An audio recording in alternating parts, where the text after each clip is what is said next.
ಶೌಕತ್ ಕಾತರ್ಕಿ ಹಾಗೂ ಯಾಸೀನ್ ಸಾಬ್ ಬೋದ್ಲೆ ಖಾನ್ ಇವರ ಸಾರಥ್ಯದಲ್ಲಿ ಕರುನಾಡ ಘರ್ಜನೆ ನ್ಯೂಸ್. ಏನೇ ಸಮಸ್ಯೆ ಇದ್ರು ಎಲ್ಲವೂ ಲೀಗಲ್ ಏನೇ ನಿಮಗೆ ಸಮಸ್ಯೆ ಫಾರ್ ಎಕ್ಸಾಂಪಲ್ ಯಾಕಿದೆ ಅಂತ ನಮ್ಮ ಇಲಾಖೆ ನಿಮ್ಗೆ ಗೊತ್ತಾಗಬೇಕು. ನಿಮ್ಗೆ ಏನೇ ಒಂದು ಸಮಸ್ಯೆ ಬಂದಿದ್ರೆ ತಿಳ್ಕೊಳ್ಳಿ ಕಾನೂನಿನ ಬಗ್ಗೆ, ಅಥವಾ ಯಾವ್ದಾದ್ರು ಸರ್ಕಾರದಿಂದ ಸೌಲಭ್ಯಗಳಿರ್ತಾವೆ. ನಿಮ್ಮ ಇಲಾಖೆಯಲ್ಲಿ ಸಾಕಷ್ಟು ಸೌಲಭ್ಯಗಳಿದ್ದಾವೆ. ಈಗಾಗಲೇ ಅವ್ರು ಹೇಳಿದ್ರು ನೂರಾರು ಸೌಲಭ್ಯಗಳಿದ್ದಾವೆ, ಬಂದು ನಮ್ಗೆ ತಲುಪೋದು ಕೆಲವು ಸೌಲಭ್ಯಗಳು ಅಂತ. ಅದು ಯಾಕೆ ಆಗ್ತಾ ಇದೆ? ಅದಕ್ಕೆ ಅವೇರ್ನೆಸ್ ಬರ್ತೀವಿ. ಅಂದ್ರೆ ನಾವು ನಮ್ಮ ಇಲಾಖೆಯಿಂದ ನಿಮ್ಗೆ ಗೊತ್ತಿಲ್ಲ, ಬಹಳಷ್ಟು ಹಳ್ಳಿಗಳಲ್ಲಿ ನಾವು ಟಾರ್ಗೆಟ್ ಮಾಡೋದೇ ಹಿಂದುಳಿದ ಏರಿಯಾಗಳಿಗೆ. ಅಲ್ಲಿ ಹೋಗಿ ಸರ್ವೆ ಮಾಡ್ತೀವಿ ಮತ್ತು ಫಂಕ್ಷನ್ಸ್ಗಳನ್ನ ಮಾಡ್ತೀವಿ, ಅವೇರ್ನೆಸ್ ಪ್ರೋಗ್ರಾಮ್ಗಳನ್ನ, ಅವರ ಕಷ್ಟಗಳನ್ನ ಕೇಳ್ತೀವಿ. ಅವ್ರಿಗೆಲ್ಲರಿಗೂ ಸಹ ಈ ರೀತಿ ವ್ಯವಸ್ಥೆಗಳಿದ್ದಾವೆ, ಈ ರೀತಿ ಸರ್ಕಾರದ ಸೌಲಭ್ಯಗಳಿದ್ದಾವೆ ಅನ್ನೋದನ್ನು ಸಹ ನಾವು ಹೇಳ್ತೀವಿ. ಆದ್ರೂ ಸಹ ಇನ್ನೂ ಹೆಚ್ಚಿನ ಅವೇರ್ನೆಸ್ ಎಲ್ಲ ಕಡೆ ಆಗಬೇಕು. ಆ ಒಂದು ಕಾರಣದಿಂದ ಇವತ್ತು ಸಹ ಇಲ್ಲಿ ನಾವು ಈ ಪ್ರೋಗ್ರಾಮ್ ಅನ್ನ ಮಾಡಿರೋದು. ಈಗ ಯಾರು ಸಹ ಈಗ ನಿಮಗಿರುವಂತಹ ಈ ಸಮಾಜ ಕಲ್ಯಾಣ ಇಲಾಖೆ ಅಂತ ಒಂದು ಸಪರೇಟ್ ಇಲಾಖೆ ಇದೆ. ಆಯಾ ನಿಮ್ಗೊಂದು ಸಪರೇಟ್ ಇದೆಯಾ? ಅದಕ್ಕೆ ಸರ್ಕಾರದಿಂದ ಬಜೆಟ್ ನಲ್ಲಿ ಇಂತಿಂತ ಫಂಡ್ ಅಂತ ಇಟ್ಟಿರ್ತಾರೆ, ಇಂತಿಂತ ಸ್ಕೀಮ್ಗಳಿಗೆ ಆ ಅಮೌಂಟ್ ಬಂದಿರುತ್ತೆ, ಅಧಿಕಾರಿಗಳು ಕೊಡ್ಲಿಕ್ಕೂ ತಯಾರಿರ್ತಾರೆ. ಅದಕ್ಕೆ ಬಂದನ್ನು ತೆಗೆದುಕೊಳ್ಳೋದು ಹೇಗೆ, ಎಲ್ಲಿ ಅಪ್ಲಿಕೇಶನ್ ಕೊಡಬೇಕು, ಯಾರಿಗೆ ಭೇಟಿ ಆಗ್ಬೇಕು ಅಂತ ಗೊತ್ತಿಲ್ಲದೆ ಇರೋರೇ ಸಾಕಷ್ಟು ಜನ ಇದ್ದಾರೆ. ನಿಮ್ಮೆಲ್ಲ ಸಂಘಟನೆಗಳಿಗೆ ಗೊತ್ತಿರುತ್ತೇವೆ, ಅವರು ಪ್ರಯತ್ನ ಮಾಡಿರ್ತಾರೆ. ಇನ್ನೂ ಆಗಬೇಕು ಪ್ರಯತ್ನ. ನಾನು ಇಂತಹ ಪ್ರೋಗ್ರಾಮ್ಗಳಿಗೆ ಎಲ್ಲ ಕಡೆ ಕಾರ್ಮಿಕ ಸಂಘಟನೆಗಳ ಪ್ರೋಗ್ರಾಮ್ಗಳು ಸಾಕಷ್ಟು ಹೋಗಿದೆ. ಅವ್ರಿಗೂ ಸಹ ಸಾಕಷ್ಟು ಸ್ಕೀಮ್ಗಳಿದ್ದಾವೆ. ಫಾರ್ ಎಕ್ಸಾಂಪಲ್ ಬೇಸಿಕ್ ಸ್ಕೀಮ್ ಏನ್ ಹೇಳೋದು, ಒಂದು ಕಾರ್ಮಿಕ ಕಾರ್ಡ್ ಯಾವ ಸೌಲಭ್ಯಗಳು ಸಿಗೋದಿಲ್ಲ. ಎಷ್ಟೋ ಜನರಲ್ಲಿ ಕಾರ್ಡ್ಗಳೇ ಇಲ್ಲ. ಅಂತ ಕಾರ್ಡಿನ ವ್ಯವಸ್ಥೆಗಳನ್ನ ಯಾರು ಮಾಡಬೇಕು? ಇವನ್ನೆಲ್ಲ ಈ ರೀತಿ ಆಯಾ ಸಂಘಟನೆಗಳಿರ್ತಾರಲ್ಲ, ಆಯಾ ಸಂಘಟನೆ ಮುಖ್ಯಸ್ಥರಿರ್ತಾರಲ್ಲ, ಅವರೆಲ್ಲ ಜನರಿಗೆ ಹೋಗಿ ಎಲ್ಲೆಲ್ಲಿ ಆ ಜನಗಳು ಇದ್ದಾರೆ, ಏನ್ ಸೌಲಭ್ಯಗಳಿದ್ದಾವೆ ಅನ್ನೋದನ್ನ ಅವೇರ್ನೆಸ್ ಮಾಡಬೇಕು. ಮತ್ತು ಈ ನಮ್ಮ ಇಲಾಖೆ ಹೇಳ್ತೇನೆ, ನೀವು ಈ ರೀತಿ ಏನಾದರೂ ಸೌಲಭ್ಯಗಳು ಈ ರೀತಿ ಇದಾವೆ, ನಮ್ಗೆ ಸಿಕ್ಕಿಲ್ಲ, ನಾವೆಲ್ಲ ಹೋಗ್ಬೇಕು, ಏನು ತೊಂದರೆ ಪಡ್ಕೊಳ್ಬೇಡ. ನೀವು ನನ್ನ ಆಫೀಸ್ಗೆ ಬರ್ಬೇಕಂತಾನೂ ಇಲ್ಲ. ನಮ್ಮಲ್ಲಿ ಯಾವ ರೀತಿ ವ್ಯವಸ್ಥೆ ಇತ್ತೀಚೆಗಿದೆ ಅಂತ ಹೇಳಿದ್ರೆ, ನಮ್ಮಲ್ಲಿ 184 ಪ್ಯಾರಾಲೀಗಲ್ ವಾಲಂಟಿಯರ್ಸ್ ಇದ್ದಾರೆ. ಅಂದ್ರೆ ಈಗಾಗಲೇ ಟ್ರೈನಿಂಗ್ ಸಹ ನಡೀತಾ ಇದೆ, ಮುಗಿಸ್ಕೊಂಡೇ ಬಂದಿದೆ. ನಾನು 184 ಪ್ಯಾರಾಲೀಗಲ್ ವಾಲಂಟಿಯರ್ಸ್ ಅಂದ್ರೆ ಇಡೀ ಗದಗ ಜಿಲ್ಲೆ ಎಲ್ಲಾ ವಿಭಾಗದಿಂದ ಇದ್ದಾರೆ.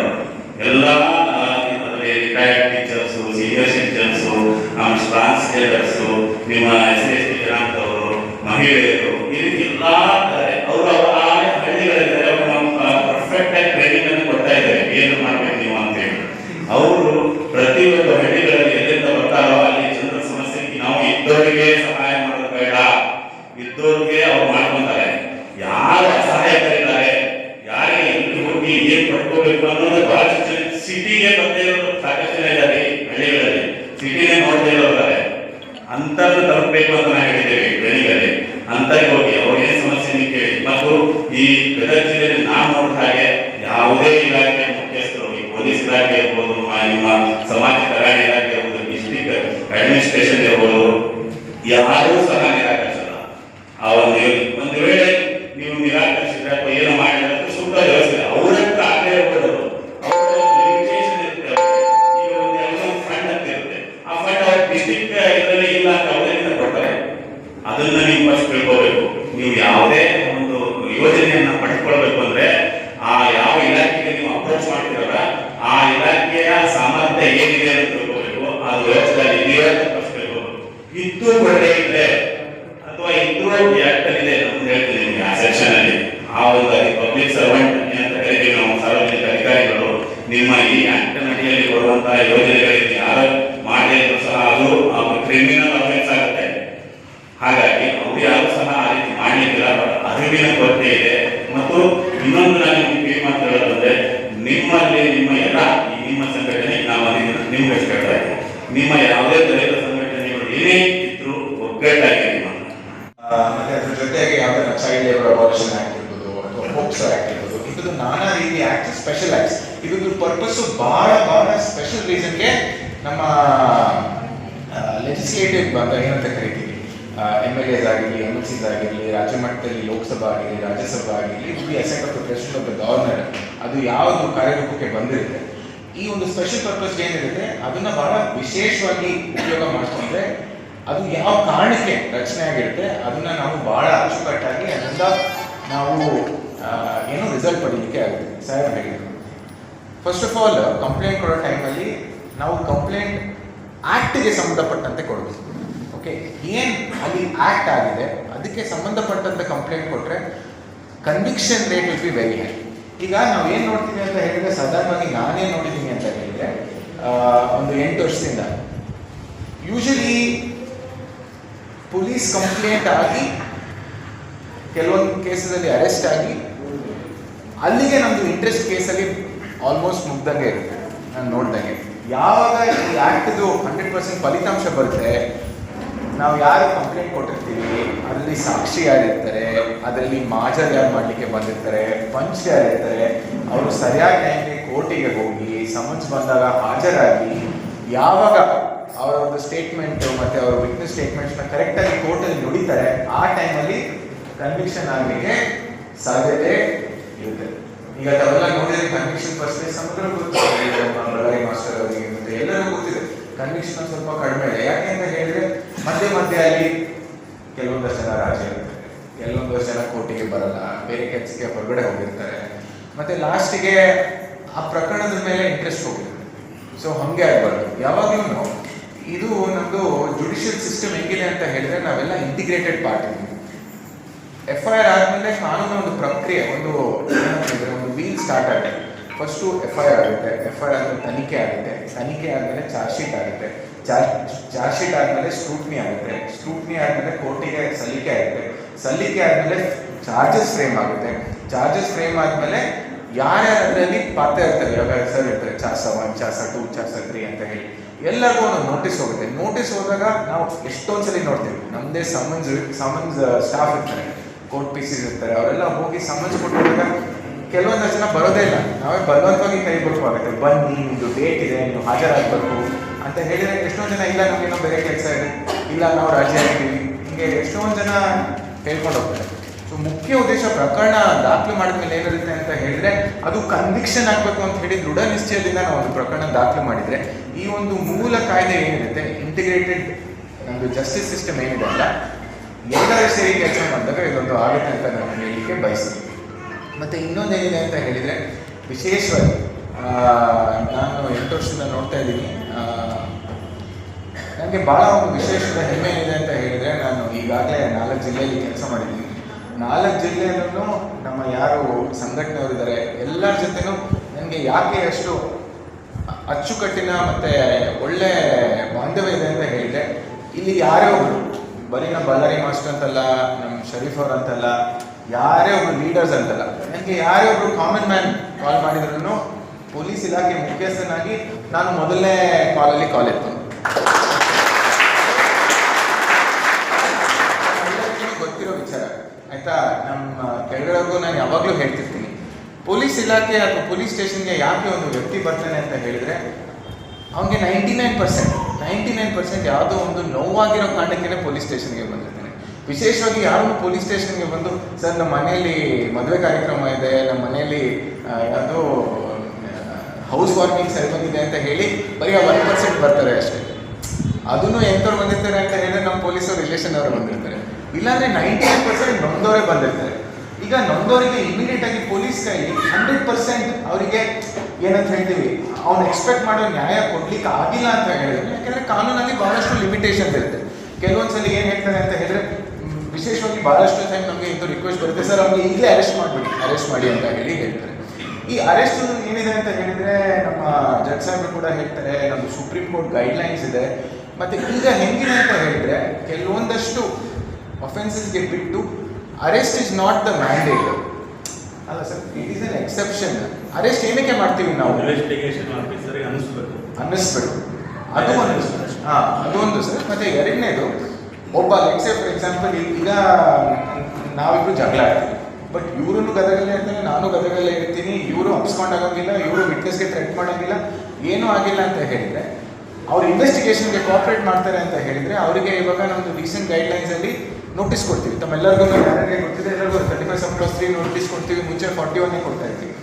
ಸೊ ಇಂಥದ್ದು ಒಂದು ಇರ್ತಾರೆ. ಎರಡನೇದು ಏನಿದೆ ಅಂತ ಹೇಳಿದ್ರೆ, ನಾನು ಆಲ್ಮೋಸ್ಟ್ ಎಲ್ಲ ಪೆಟಿಷನ್ಸಲ್ಲಿ ಓದೋದು ಕಠಿಣ ಶಿಕ್ಷೆ ಆಗಬೇಕು ಅಂತ ಹೇಳಿ ಪೊಲೀಸ್ ಅವ್ರಿಗೆ ಏನೋ ಇದರಲ್ಲಿ ಮನವಿಯಲ್ಲಿ ಬರುತ್ತೆ ಸರ್. ಈ ಕಠಿಣ ಶಿಕ್ಷೆ ಏನಿದೆ ಅಂತ ಹೇಳಿದ್ರೆ ಪೊಲೀಸರು ಶಿಕ್ಷೆ ಕೊಡೋ ಏಜೆನ್ಸಿ ಇಲ್ಲ. ನಾವು ಕೇಸ್ ತಗೋತೀವಿ. ಈಗ ಒಂದೇನು ನಾನು ಹೆಮ್ಮೆಯಿಂದ ಹೇಳ್ಬೋದು ಅಂತ ಹೇಳಿದ್ರೆ, ಗದಗ ಜಿಲ್ಲೆಯಲ್ಲಿ ಪೊಲೀಸ್ ಅವ್ರ ಹತ್ರ ತಡೆ ಆಜ್ಞೆ ಇಲ್ಲದೆ ಇರುವಂಥ ಯಾವುದೇ SC/ST ದೌರ್ಜನ್ಯ ಪ್ರಕ್ರಿಯೆ ತನಿಖೆಯಲ್ಲಿ ಪೆಂಡಿಂಗ್ ಇರುವಂಥ ಕೇಸ್ ಒಂದೂ ಇಲ್ಲ.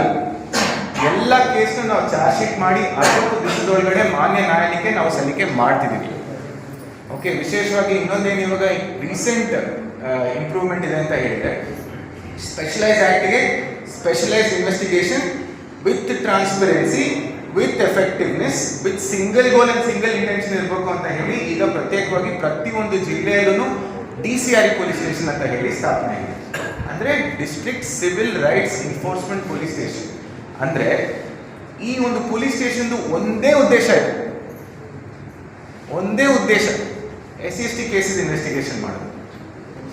ಓಕೆ, ಈಗ ಹೊಸ ಅದರಲ್ಲಿ ಇಂಪ್ರೂವ್ಮೆಂಟ್ ಏನಿದೆ ಅಂತ ಹೇಳಿದ್ರೆ, ಗದಗ ಜಿಲ್ಲೆಯಲ್ಲಿ ಅಥವಾ ತಾಲೂಕ್ ಹೆಡ್ ಕ್ವಾರ್ಟರ್ಸ್ ಅಲ್ಲಿ ಯಾವುದೇ ಒಂದು ಅಟ್ರಾಸಿಟಿ ರಿಲೇಟೆಡ್ ಕಂಪ್ಲೇಂಟ್ ಬಂದ್ರೆ ನಮ್ಮ ಠಾಣೆಗೆ ಬರದೆ ಡೈರೆಕ್ಟ್ ಆಗಿ ಹೋಗಿ DCRE ಠಾಣೆಯನ್ನು ಕಂಪ್ಲೇಂಟ್ ಫೈಲ್ ಮಾಡೋದು. ಓಕೆ, ಇದ್ರದ್ದು ಉದ್ದೇಶ ಏನಿದೆ ಅಂತ ಹೇಳಿದ್ರೆ, ಆವಾಗ ಈ ಇನ್ವೆಸ್ಟಿಗೇಷನ್ ಫೇರ್ ವಿತ್ 100% ಎಫಿಷಿಯನ್ಸಿ. ಈಗ ಸಾಧಾರಣವಾಗಿ ನಮ್ಗೆ ಎಲ್ಲರಿಗೂ ಗೊತ್ತಿದೆ, ಪೊಲೀಸ್ ಇಲಾಖೆಯಲ್ಲಿ ನಮಗೆ ಒಂದು ಕೆಲಸ ಅನ್ನೋದು ಸ್ಪೆಸಿಫಿಕ್ ಆಗಿ ಇಲ್ಲ. ಸರ್ಕಾರದ್ದು ಅಥವಾ ಯಾವುದೇ ಡಿಪಾರ್ಟ್ಮೆಂಟ್ದು ಯಾವುದೇ ಕೆಲಸ ಆದ್ರೂ ಪೊಲೀಸವರು ಅದಕ್ಕೆ ಪಾಲ್ಗೊಳ್ತಾರೆ. ಇವತ್ತು ನೋಡಿ, ಇವತ್ತು ನಮ್ಮ ಜಿಲ್ಲೆಯಲ್ಲಿ 8-10 SP ಇವೆಂಟ್ಸ್ ಇದೆ. ನಮ್ಮದು ಸ್ಪೆಷಲ್ ಬ್ರಾಂಚ್ ಇವೆಂಟ್ಸ್ ಅಂತ ಹೇಳ್ತೀವಿ. ಬೆಳಿಗ್ಗೆಯಿಂದ 2 ಪ್ರೊಟೆಸ್ಟ್ನ ನಮ್ಮವರು ಅಟೆಂಡ್ ಮಾಡಿದ್ದಾರೆ. ಆನಂತರ ಸುಮಾರಷ್ಟು ಇವೆಂಟ್ಸ್ ಇರುತ್ತೆ, ತಮ್ಮೆಲ್ಲರೂ ಗೊತ್ತಿದೆ ಒಂದು ಡೇಗೆ ಎಷ್ಟು ನಾವು ಅಟೆಂಡ್ ಮಾಡ್ತೀವಿ ಅಂತ ಹೇಳಿ. ಮತ್ತು ನಾನು ಭಾಳ ಹೆಮ್ಮೆಯಿಂದ ಹೇಳಲಿಕ್ಕೆ ಏನು ಬಯಸ್ತೀನಿ ಅಂತ ಹೇಳಿದರೆ, ಈಗ ಪೊಲೀಸ್ ಇಲಾಖೆ ಆಗಿರಲಿ, ನೀವಾಗಿರಲಿ, ಸಮಾಜದ ಯಾವುದೇ ಒಂದು ಅಂಗ ಆಗಿರಲಿ, ಒಂದು ಕುಟುಂಬ ಇದ್ದಂಗೆ. ಈಗ ಒಂದು ಕುಟುಂಬದಲ್ಲಿ 10 ಜನ ವ್ಯಕ್ತಿಗಳು ಇದ್ದರೆ 9 ಜನ ಒಳ್ಳೆಯವರು, ಬಹುಶಃ ಒಬ್ಬರು ಕೆಟ್ಟವರು ಇರ್ತಾರೆ. ನಿಮ್ಮ ಕುಟುಂಬದಲ್ಲೂ ಇದ್ದಾರೆ, ನನ್ನ ಕುಟುಂಬದಲ್ಲೂ ಇದ್ದಾರೆ, ಎಲ್ಲ ಕುಟುಂಬದಲ್ಲೂ ಇರ್ತಾರೆ. ಸೊ ಅದರಲ್ಲಿ ಆ ಒಬ್ಬರು ನಮ್ಮವರು ಕೆಟ್ಟವರು ಇದ್ದಾರೆ ಅಂತ ಹೇಳಿ 9 ಜನದ್ದು ಒಳ್ಳೆತನನ್ನ ನಾವು ನೆನೆಸಬಾರ್ದು ಅಂತ ಹೇಳಿದ್ರೆ, ಯಾಕೆಂದರೆ ನಾನು ನೋಡಿರೋ ಪ್ರಕಾರ ಪೊಲೀಸ್ ಇಲಾಖೆಯಲ್ಲಿ 99% okay 99% of the people want to do the best. Okay, ಯಾಕೆಂತ ಹೇಳಿದ್ರೆ ನಾನು ವಿಶೇಷವಾಗಿ ಹೇಳ್ತೀನಿ, ಯಾವಾಗ ಪ್ರತಿಯೊಬ್ಬರೂ ಅವ್ರ ಮನೆಯಲ್ಲಿ ಹಬ್ಬ ಹರಿದಿನ ಫೆಸ್ಟಿವಲ್ ಸೆಲೆಬ್ರೇಷನ್ ಅಂತ ಇದ್ದಾಗ ಪೊಲೀಸರು ಕೆಲಸ ಮಾಡ್ತಿರ್ತಾರೆ. ಗಣೇಶಲ್ಲಿ ತಾವೆಲ್ಲ ವಿಜೃಂಭಣೆಯಿಂದ ಗಣೇಶ ಸೆಲೆಬ್ರೇಟ್ ಮಾಡ್ತಿರ್ತೀವಿ, ಹೌದಾ ಇಲ್ಲ? ಬಟ್ ನೀವು ನಮ್ಮನ್ನೆಲ್ಲ ನೋಡಿರ್ತೀರಾ, ಫಿಕ್ಸ್ ಪಾಯಿಂಟ್ ಅಲ್ಲಿ ಇರ್ತೀವಿ, ಬಿಲ್ಡಿಂಗ್ ಮೇಲೆ ಇರ್ತೀವಿ, ಸ್ಕೈ ಸೆಂಟ್ರಿ ಕೆಲಸ ಮಾಡ್ತಾ ಇರ್ತೀವಿ, ಎಲ್ಲ ಕಡೆ ಓಡಾಡ್ತಾ ಇರ್ತೀವಿ. ಆಮೇಲೆ ನಮ್ಮ ಮನೆಯಲ್ಲಿ ಎಲ್ಲರೂ ಕೇಳ್ತಾರೆ, ಅಪ್ಪ ನೀವು ಯಾಕೆ ಮನೆಯಲ್ಲಿ ಬಂದಿಲ್ಲ ಅಂತೀವಿ, ಹೌದಾ? ಸೊ ಈ ಥರ ಇರುತ್ತೆ. ಅದ್ರ ಎಲ್ಲದೂ ನಡುವೆ ತಾವೆಲ್ಲ ಕಾಲ್ ಮಾಡಿದಾಗ, ಯಾರೇ ಕಾಲ್ ಮಾಡಲಿ, ನಾವು ಭಾಳ ಒಂದು ಹಸನ್ಮುಖಿಯಾಗಿ ನಮ್ಮೆಲ್ಲರ ಜೊತೆ ಮಾತಾಡಬೇಕು ಅಂತ ಹೇಳಿ ನಮ್ಮೆಲ್ಲರದ್ದು ಪ್ರಯತ್ನ ಇದೆ. ನಾನು ಹಂಗಂತ ಎಲ್ಲರೂ ಹಂಗೆ ಮಾತಾಡ್ತಾರೆ ಅಂತೀನಿ. ಸ್ವಲ್ಪ ಜನ ಭಾಳ ರೂಢಾಗೂ ಮಾತಾಡ್ಬೋದು. It is like a family. ಈಗ ನಮ್ಮ ಫ್ಯಾಮಿಲಿಯಲ್ಲಿ ಸ್ವಲ್ಪ ಜನ ಮಾತಿಗೆ ಮುಂಚೆ ಕೋಪ ಮಾಡ್ಕೊತಾರೆ, ಸ್ವಲ್ಪ ಜನ ಏನೇ ಹೇಳಿದ್ರು ಪೇಷನ್ಸ್ ಆಗಿ ಕೇಳ್ತಾರೆ. ಅದೇ ರೀತಿ ಪೊಲೀಸರಲ್ಲೂ ಇರುತ್ತೆ. ಸೊ ಬಟ್ ವಿಶೇಷವಾಗಿ ನಮ್ಮೆಲ್ಲರಿಗೂ ನಾವು ಯಾವಾಗ ಮೀಟಿಂಗ್ಸ್ ಮಾಡ್ತಿರ್ತೀವಿ ಹೇಳ್ತೀನಿ, ಸಾರ್ವಜನಿಕರ ಜೊತೆ ನಮ್ಮ ನಡತೆ ಭಾಳ ಏನೋ ಸೌಜನ್ಯದಿಂದ ಇರಬೇಕು. ಆ ಸಮಯದಲ್ಲಿ ನಮಗೆ ಕೆಲಸ ಮಾಡೋಕ್ಕೆ ಆಗುತ್ತೋ ಇಲ್ಲೋ ಅಂತ ಹೇಳಿಲ್ಲ, ಆಯಿತು ನಾನು ನೋಡ್ತೀನಿ, ಪರಿಶೀಲನೆ ಮಾಡ್ತೀನಿ, ಅವ್ರಿಗೆ ಒಂದು ಭರವಸೆ, ಆ ಭರವಸೆ ಕೊಡೋ ನಿಟ್ಟಲ್ಲಿ ಮಾಡಿದರೆ ಆಯಿತು. ಒಂದೊಂದ್ಸಲಿ ಏನಾಗುತ್ತೆ ಅಂತ ಹೇಳಿದರೆ, ಮುಖ್ಯವಾಗಿ ನನಗೆ ಸುಮಾರು ಜನ ಫೋನ್ ಮಾಡ್ತಾರೆ ಈ ಜಿಲ್ಲೆ ಮುಖ್ಯಸ್ಥನಾಗಿ, ಸರ್ ಇವರು ಕರೆಕ್ಟಾಗಿ ಮಾಡಿಲ್ಲ ಅಂತ ಹೇಳಿ. ಆವಾಗ ನಂದು ಇನ್ಸ್ಟೆಂಟ್ ರೆಸ್ಪಾನ್ಸ್ ಇರುತ್ತೆ, ಆಯಿತು ಅವ್ರು ಮಾಡಿಲ್ಲ ಅಂತ ಹೇಳಿದ್ರೆ ಅವ್ರಿಗೆ ಮೇಲ್ಪಟ್ಟ ಅಧಿಕಾರಿಗೆ ಇನ್ವೆಸ್ಟಿಗೇಷನ್ ಮಾಡಲಿ. ಸೊ ಅಂಥ ಸಂದರ್ಭದಲ್ಲಿ ನಮಗೆ ಏನು ಅಂದರೆ ನಮ್ಮದು ಕೋರ್ ಪ್ರಿನ್ಸಿಪಲ್ ಲೈಫಲ್ಲಿ, ಓಕೆ, ದೇವರು ಕರುಣೆ ಮಾಡಿ, ಮತ್ತು ತಾವೆಲ್ಲ ಹೇಳಿದಂಗೆ ಇವಾಗ ನೋಡಿ ನಾವೆಲ್ಲ ಮಧ್ಯಮ ವರ್ಗದವರೇ, ಓಕೆ, ಮಿಡಲ್ ಕ್ಲಾಸ್ ಪೀಪಲ್. ನಾವು ಮಿಡಲ್ ಕ್ಲಾಸ್ ಅವ್ರದ್ದು ಹೆಂಗಿರುತ್ತೆ ಅಂತ ಹೇಳಿದ್ರೆ, ಈಗ ನಮ್ಮ ತಂದೆ ಗೌರ್ಮೆಂಟ್ ಸರ್ಕಾರಿ ಕೆಲಸ ಇದ್ರು, ನಮಗೆ ಏನು ಬೇರೆ ಏನು, ಅವರು ರಿಟೈರ್ಮೆಂಟ್ ಆದಮೇಲೆ ನಾವು ಯಾವುದೊಂದು ಕೆಲಸ ಹುಡ್ಕೊಂಡ್ರೇನೆ ಕೆಲಸ. ಓಕೆ, ಸೊ ಈ ಕಾನ್ಸ್ಟಿಟ್ಯೂಷನ್ ಬ್ಯೂಟಿ ಏನಿದೆ ಅಂತ ಹೇಳಿದ್ರೆ, ನಮ್ಮ ಅಂಬೇಡ್ಕರ್ ಸಾಹೇಬರು ಮಾಡಿರೋ ಕಾನ್ಸ್ಟಿಟ್ಯೂಷನ್ ಅಲ್ಲಿ ಯಾರು ಓದ್ತಾರೆ, ಯಾರಿಗೆ ಶ್ರಮ ಪಡ್ಲಿಕ್ಕೆ ಆಗುತ್ತೆ, ಯಾರು ಪರೀಕ್ಷೆ ಕಟ್ತಾರೆ, ಸಮನ್ವತೆ ಅಂತ ಓದ್ತಾರೆ, ಅವರಿಗೆ ಒಂದು ಕೆಲಸ ಸಿಗುತ್ತೆ ಅಂತ ಹೇಳಿ ಆ UPSC ಏನೋ ಒಂದು ಬಾಡಿ ಬಂದಿದೆ, ಕಾನ್ಸ್ಟಿಟ್ಯೂಷನಲ್ ಮ್ಯಾಂಡೇಟ್ ಇದೆ, ಸೊ ನಾವು ಓದಿದ್ವಿ ಮತ್ತೆ ನಮಗೆ ಕೆಲಸ ಸಿಗುತ್ತೆ.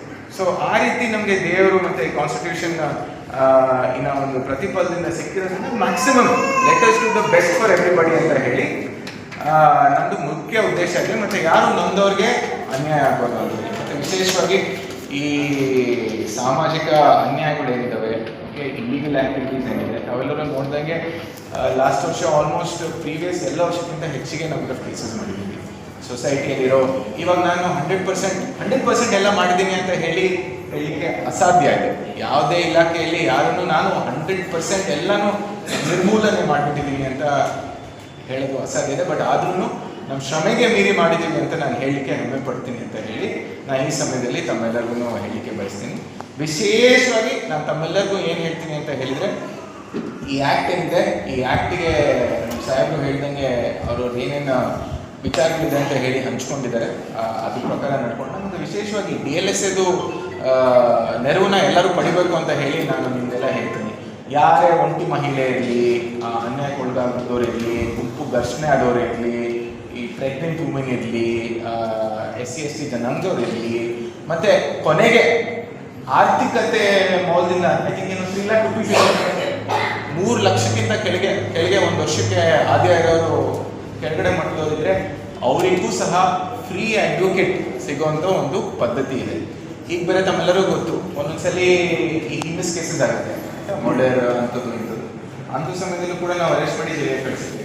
ಅಂಥ ಸಮಯದಲ್ಲಿ ಭಾಳಷ್ಟು ಜನ ಅವ್ರ ಫ್ಯಾಮಿಲಿ ಎಷ್ಟು ಬಡವರಿದ್ದಾರೆ ಅಂತ ಹೇಳಿದ್ರೆ ಅವರಿಗೆ ಶ್ಯೂರಿಟಿ ಅಮೌಂಟ್ ಕೊಡಬೇಕಾಗಲ್ಲ, ಆಯ್ತಾ, ಬೇಲ್ ತೊಗೊಬೇಕು ಅಂತ ಹೇಳಿದ್ರೆ. ಹಂಗಂತ ಹೇಳಿ ಅಂಡರ್ ಟ್ರಯಲ್ ಪ್ರಿಸನರಿಗೆ ಕಂಟಿನ್ಯೂಸ್ ಆಗಿ ಜೈಲಲ್ಲೂ ಇಟ್ಕೊಳ್ಲಿಕ್ಕೆ ಆಗಲ್ಲ. ಯಾಕೆಂದರೆ ಜೈಲಲ್ಲಿ ಇರೋದು it is a reformative system, ಅಂದರೆ ಒಬ್ಬನ ಮನಸ್ಥಿತಿನ ಮಾರ್ಪಾಡು ಮಾಡಲಿಕ್ಕೆ. Okay, even in terms of punishment ಅದಕ್ಕೆ ವೇರಿಯಸ್ ಥಿಯರೀಸ್ ಇದೆ, ರೆಟ್ರಿಬ್ಯೂಟಿವ್ ಥಿಯರೀಸ್ ಇದೆ, ರಿಫಾರ್ಮೇಟಿವ್ ಥಿಯರೀಸ್ ಇದೆ. ಸೊ ಇದು ಭಾಳಷ್ಟು ಥಿಯರೀಸ್ ನಮ್ಮದು ರೆಫಾರ್ಮೇಷನ್ ಸಿಸ್ಟಮ್. ಓಕೆ, ಈಗ ನೋಡಿದರೆ ಜೈಲ್ ಇಲಾಖೆನ, ಪ್ರಿಸನ್ ಇಲಾಖೆ it's also called correctional services. Sir, correctional ಪರ್ಪಸ್ಸಿಗೆ ಇರೋದು. ಸೊ ಅಂಥವ್ರಿಗೂ ಸಹ ಇವರೇ ನ್ಯಾಯಾಲಯದಿಂದ ಸಾಹೇಬ್ರ ಕಡೆಯಿಂದ ಅಡ್ವೊಕೇಟ್ಗೆ ಕಳಿಸಿ ಅವರಿಗೆ ಹೆಲ್ಪ್ ಮಾಡೋ ರೀತಿಯಾಗುತ್ತೆ. ಯಾಕೆಂದರೆ ಒಬ್ಬ ವ್ಯಕ್ತಿ ಜೈಲಿಗೆ ಬಿದ್ದರೆ, ನಾವು ಓದಿದ್ದೀವಿ ನ್ಯೂಸ್ ಪೇಪರಲ್ಲಿ, ಮಾಡಿರೋ ತಪ್ಪಿಗೆ ಒಂದೊಂದ್ಸಲಿ ಕಂಪ್ಲೇಂಟ್ ಆಗಿದೆ ಅಂತ ಹೇಳಿ ಜೈಲಿಗೆ ಬೇರೆ ಏನ್ಮಟ್ಟ ಆ ಮಗಳಿಗೂ ಜೊತೆ ಕೂಡ ಆ ರೀತಿ ಸಂಬಂಧಿಸ್ತಾರೆ. ಆಕೆ ಅದನ್ನು ಎನ್ಕರ್ ಮಾಡಿದಾಗ ಆಕೆ ಹೊಡಿಬೇಡಿ ಮಾಡಿ ದೌರ್ಜನ್ಯ ಮಾಡ್ತಾರೆ ಸರ್. ನಂತರದಲ್ಲಿ ಅದು ಹೆಂಗೆ ಹೋಗುತ್ತಂದ್ರೆ, ಆ ಹುಡುಗಿಯನ್ನ ರಾಜಸ್ಥಾನಕ್ಕೆ ಮಾರ್ತಾರೆ. ದಲಿತ ಹುಡುಗಿ 19 ವರ್ಷದ ಹುಡುಗಿ ರಾಜಸ್ಥಾನಕ್ಕೆ ಮಾರ್ತಾರೆ. ಆ ರಾಜಸ್ಥಾನ ಮಾಡಿರ್ತಕ್ಕಂಥ ದಿನೇಶ್ ಅನ್ನೋ ತಗೊಂಡ್ರೆ ಮತ್ತೆ ಅವರಿಗೆ ಅಲ್ಲಿ ಜಗಳಕೊಂಡು ವಾಪಸ್ ಬರ್ತಾರೆ ಹುಬ್ಬಳ್ಳಿಯಲ್ಲಿ ಆಕೆಗೆ ಅನೈತಿಕವಾಗಿರ್ತಕ್ಕಂಥ ಚಟುವಟಿಕೆಗೆ ಜೂಗ್ತಾರೆ. ಮುಂದೆ ಅವರಿಗೆ ಬೇಜಾರಾಗಿ ಕವಿತಾಗೆ ಬಂದಾಗ ಕವಿತಾ ಆ ಹುಡುಗಿಯನ್ನ ಬಾದಾಮಿ ತಾಲೂಕಿನ ಹಸೀನಾ ಹುಲ್ಲೂರು ಅಂತಕ್ಕಂಥವರಿಗೆ ಆ ಹುಡುಗಿಯನ್ನ ಅಲ್ಲಿ ಕಳಿಸ್ಕೊಡ್ತಾರೆ. ಅಂದ್ರೆ ಇದೆಲ್ಲ ನೋಡಿಬಿಟ್ರು ಸರ್, ಈ ಅವರಿಗೆ ಆ ಹುಡುಗಿ ಗರ್ಭಿಣಿ ಆಗ್ತಾಳೆ. ಗರ್ಭಿಣಿಗೆ ಯಾರು ಗರ್ಭಿಣಿ ಅಂತ ಫಸ್ಟ್ ಬಂದಾಗ ತಾಯಿಗೆ ದಿಗ್ಭ್ರಾಂತ ಆಗ್ತಾಳೆ. ಅವಾಗ ಸಾದ್ರೆ ತಮ್ಮ ಕಡೆ ನ್ಯಾಯಗಳೇ ಬರ್ತದೆ ಹಾಕೊಂಡು ಎಷ್ಟು ಅನ್ಯಾಯ. ಇಂಥವು ಏನೇ ಬಂದು ಎಷ್ಟೊಂದು ಆಗ್ಯಾವ ಗೊತ್ತಿಲ್ಲ.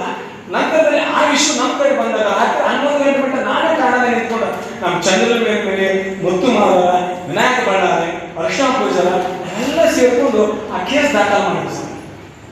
ಅಲ್ಲಿಂದ ಇಲ್ಲಿ 1 ವರ್ಷ, ನಾಳೆ ಸರ್ ಕರೆಕ್ಟ್ 1 ವರ್ಷ ಸರ್, 13/2/2026 ಆ ಪ್ರಕರಣ ಇದು ತಮ್ಮಲ್ಲೇ ಇದೆ ಸರ್. ದಯವಿಟ್ಟು ಅದಕ್ಕೆ ನ್ಯಾಯ ಕೊಡಿಸುವಂತ ತಾವು ಮಾಡಿ ಸರ್, ಸಾಕಷ್ಟು ತಾವು ಮಾಡಿದ್ರೆ ಇದಷ್ಟಂದ್ರೆ ಅದರಲ್ಲಿ ಇನ್ನೂ ಸಾಕಷ್ಟು ಜನಗಳು ಇದ್ದಾರೆ ಸರ್.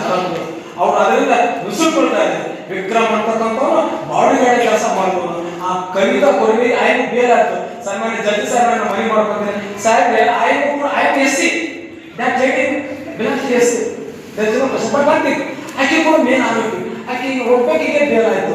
ಯಾಕೆ ಬೇಲಾಯ್ತು ಗೊತ್ತಾಗಿಲ್ಲ. ನಾವು ಕೋರ್ಟ್ ಪ್ರಶ್ನೆ ಮಾಡೋ ಹಕ್ಕು ನಮ್ಗೆ ಯಾರಿಗೂ ಇಲ್ಲ. ನ್ಯಾಯಾಧೀಶರ ದೇವರ ಸಂಬಂಧ ನಾವು ಹೇಳ್ತೀವಿ. ಇಷ್ಟು ಅನ್ಯಾಯಕ್ಕೆ ಒಳಗಾಗಿರ್ತಕ್ಕಂಥ ಆ ಕುಟುಂಬ ಸಂಬಂಧಪಟ್ಟಂತ ನಮ್ಮ ಜೈವಿಕ ಸಂಘರ್ಷ ಸಮಿತಿಯವರಿಗೆ ಅದು ಗಮನಕ್ಕೆ ಬಂತು, ನಮ್ಮ ಗಮನಕ್ಕೆ ಬಂತು. ಅವ್ರು ಇವತ್ತು ತಮಗೆ ಮನೆ ಕೊಡೋದು ಬಂದು ತನಕ ಕಾರ್ಯಕ್ರಮದಲ್ಲಿ ಸಹಾಯ ತಾವು ಮನೆ ಕೊಡಿ ಅಂತ ಹೇಳ್ತಾರೆ. ನಾನು ಮನೆಯನ್ನು ಅರ್ಪಣೆ ಮಾಡ್ತಾರೆ. ತಾವು ಕೂಡಲೇ ಅದ್ರ ಬಗ್ಗೆ ತಾವು ಸೀರಿಯಸ್ ಆಗಿ ಆಕ್ಷನ್ ಮಾಡಬೇಕು.